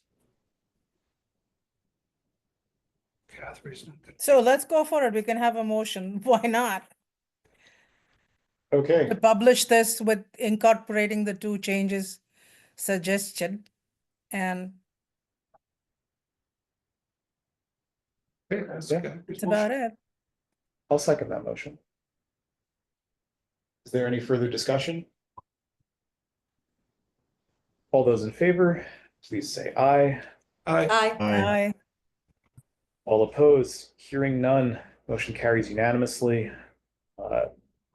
On to liaison briefings. The Conservancy Lands Committee met last, was it last? Yeah, it was last month. And Last month. yeah. I was there. I was there too. Yes. I remember. I briefed them on the changes to our liaison position. And otherwise, I don't think there's anything from CLC that really touches on public works. So that is the end of my briefing. Carrie is absent. Don is absent. Future meeting agenda items. Gayatri, do you have any proposed future agenda items? Nothing right now. But I've had a conversation with Sean about lighting along Greenway Boulevard. And we are actually waiting on bids for that because that actually comes under the city easement. So if those bids come in, then I would probably request Sean to add them to the agenda at that point. Yeah, I think I sent your property manager earlier this week, no, later last week, a few days ago, one of our license agreements. So Yeah, I had asked them to communicate with you. Yeah. he has several times. I've just been slow, so he just got that from me a couple days ago, maybe. Okay, sounds good. But that will come here then. Yep. Okay. Brandon, do you have any? No, nothing from me. Kim, Nothing. Dave?